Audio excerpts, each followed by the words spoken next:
அண்ணா சமுதாய வானொலி நேயர்களுக்கு வணக்கங்கள். சிறுகதையும் சிந்தனையும் என்ற தலைப்பில் உங்களை சந்திப்பது சொல்வேந்தன் என்கிற TM செல்வக்கனி என்பவன் ஆவேன்.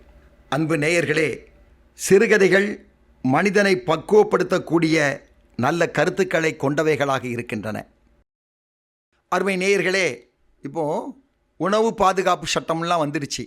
இப்போ நம்ம இந்திய பாரத தேசத்தில் பஞ்சம் பசியினால் இறந்தவர்கள் என்று யாரும் இல்லை என்றே கூறலாம். யாரும் பட்டி அடக்கிற அவசியம் இல்லை. ரேஷனில் நல்ல அரிசி தராங்க, சமையல் பண்ணி எல்லாரும் சாப்பிடலாம், அது இலவசமாக தராங்க. எனவே பசி என்பதற்கு இந்த தேசத்தில் இடம் இல்லை. இறைவனுடைய அருளால் நம்ம தேசத்தில் மழை பெஞ்சாலும் அதிகமாக தான் பெய்யுது. ஆனால் அந்த மழை கொஞ்சம் விட்டு விட்டு அந்த காலத்து மழையைப் போல மாதம் மும்மாறி பொழிந்திருந்தால் எல்லோரும் சீரும் சிறப்பாக இருக்கலாம். ஆனால் பஞ்சம் எப்போ வருது? எந்த தேசத்தில் மழை இல்லையோ அந்த தேசத்தில் பஞ்சம் வரும்.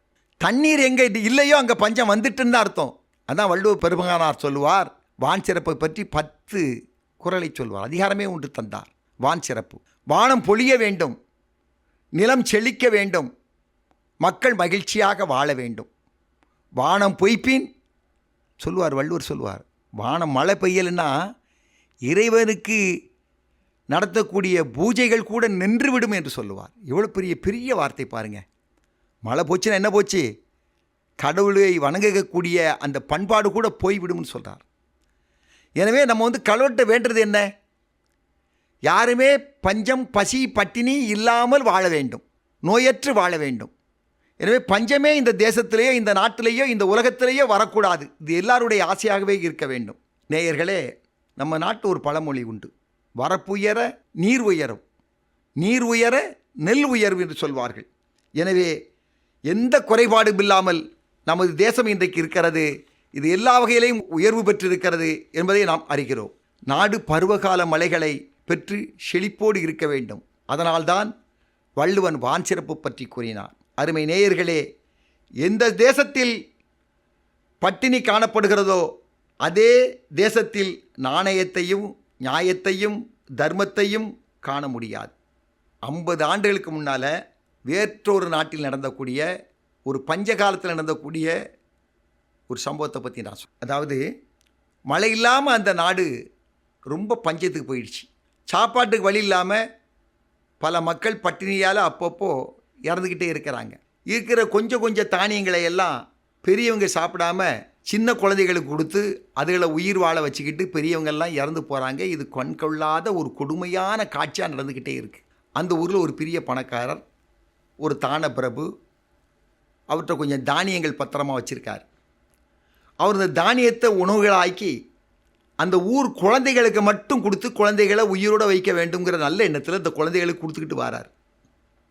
அப்போது ஒரு நாள் இவர் அனௌன்ஸ் பண்ணுறார், எல்லோரும் ஒரு குறிப்பிட்ட டயத்தை கொடுத்து டயத்துக்கு அங்கே வந்துருங்க, என் பங்களாவுக்கு வந்துருங்க, குழந்தைகளுக்கு நான் சாப்பாடு கொடுப்பேன்னு சொல்கிறாரு. குழந்தைகள்லாம் நிறையா போகிறாங்க, வரிசையாக நிற்கிறாங்க, எல்லாருக்கும் ரொட்டி துண்டு பங்கு வச்சு கொடுத்து. அந்த கூட்டத்தில் ஒரே ஒரு குழந்தை வர்றா. அந்த குழந்தை அந்த பெண் குழந்தை. அவன் என்ன பண்ணுறான்னா, அந்த கூட்டத்தோட கூட்டமாக இடிச்சிட்டு போய் நின்று அந்த ரொட்டி துண்டு அவள் வாங்கலை. அவர் ஓரமாக நின்றுக்கிறான். எல்லாரும் வாங்கிட்டு போன பிறகு கடைசியில் போய் நின்று அந்த ரொட்டி துண்டை வாங்கிக்கிறான். இது வழக்கமாக நடந்துக்கிட்டே இருக்குது. அந்த பெரியவர் ஒரு நாள் பார்க்குறாரு, அந்த குழந்தை என்னடா தினசரி சீக்கிரம் வந்துடுறா, ஆனால் கூட்டத்தோடு நிற்க மாட்டேங்கிறா, ஒரு தனியாக நிற்கிறா, எல்லாரும் வாங்கிட்டு போன பிறகு அந்த பொண்ணு வாங்கிட்டு போகுதே அப்படியே அந்த பொண்ணை பற்றி அவர் ஸ்டடி பண்ணுறார். ஒரு நாள் இதே போல் வரிசையில் நின்று அந்த பொண்ணு ரொட்டி துண்டை வாங்கிட்டு வீட்டுக்கு போகுது. வீட்டுக்கு போன இடத்துல அவங்க அம்மா அந்த ரொட்டி துண்டை பிரித்து பார்க்குது. உள்ளே ஒரு தங்க கட்டி அதில் உள்ளே இருக்குது ரொட்டி துண்டுக்கு. உடனே அம்மாக்காரி மகாகிட்ட அந்த தங்கத்தை கொடுத்து நேராக அந்த பெரியவற்றை போய் கொடுத்துட்டு வந்துடுமான்னு சொல்லி அனுப்புகிறாங்க. அந்த குழந்தை அந்த தங்கத்தை எடுத்துக்கிட்டு நேராக அந்த பணக்காரருடைய வீட்டுக்கு போய் அந்த பெரியவரை பார்க்குது. ஐயா, நீங்கள் எனக்கு மதிய நேரத்தில் எனக்கு ரொட்டி துண்டு சாப்பிட கொடுத்தீங்க, நான் வீட்டில் போய் எடுத்து அதை சாப்பிட்றதுக்காக பிரிக்கும் பொழுது அது உள்ளே இந்த தங்க கட்டி இருந்தது ஐயா அப்படின்னு. அம்மா, உனக்கு தந்த ரொட்டியில் தங்கம் இருந்ததுன்னா அந்த தங்கம் உனக்கு தானம்மா, நீ வச்சுக்கோ அப்படின்னு அவர் சொல்கிறார். இல்லையா, நீங்கள் தந்ததில் ரொட்டி மட்டும்தான் எனக்கு சொந்தமானது, ரொட்டியில் இருக்கக்கூடிய தங்கம் எனக்கு சொந்தமானது இல்லை, எனவே நீங்கள் இதை வச்சுக்காங்கன்னு அந்த பொண்ணு அதை பெற்றுக்கொண்ட அந்த பெரியவர் மனதில் நினைக்கிறார். இந்த பஞ்ச காலத்தில் கூட இந்த தாயும் இந்த மகளும் எவ்வளோ நாணயமாக இருக்கிறார்கள் என்று அவர் மனசுக்குள்ள ஒரு பூரிப்பு வருகிறது. அதற்குள்ளே மழை பெய்ய ஆரம்பிச்சிருது. நாடு பஞ்சத்திலிருந்து கொஞ்சம் பெரிய நிலைமைக்கு வந்துடுது. தங்க கட்டி அவர் வாங்கி வச்சுக்கிறாரு. வாங்கி வச்சுக்கிட்டு அவர் மனசில் ஒரு ஃபீலிங் வருது. ஆகா, இந்த கால சூழ்நிலையில் கூட இந்த பெண்மகள், இந்த சிறுமி இவ்வளோ நாணயமாக இருக்கிறாளே, இவங்க அம்மா இவ்வளோ நாணயமாக இருக்கிறாங்களே அப்படின்னு சொல்லி குழந்தைகளே இல்லாத அந்த பணக்காரர் அந்த குழந்தைய தனக்கு தத்து குழந்தையாக எடுத்துக்கிட்டு அந்த சொத்துக்கெல்லாம் அந்த குழந்தைய வாரிசாக்கினார்னு ஒரு வரலாற்று கதை இது. அதைத்தான் வள்ளுவன் சொல்லுவான், நல்லார் ஒருவர் உளரேல் அவர் பொருட்டு எல்லோருக்கும் பெய்யும் மழைன்னு சொல்லுவார். நேயர்களே, நல்லவர்கள் சிலர்கள் இருப்பதனால்தான் இந்த உலகத்தில் மழை பொழிந்து கொண்டிருக்கிறது. இதை போல பெரியவர்களும் தான தர்மம் உள்ளவர்களும் இந்த உலகத்தில் அதிகமாக இருக்கிறார்கள். அதே போல நாணயமிக்கவர்களும் அதிகமாக இருக்கிறார்கள் என கூறி விடைபெறுகிறேன். நல்லதோர் சிறுகதையோடு மீண்டும் சந்திப்போம். வணக்கம்.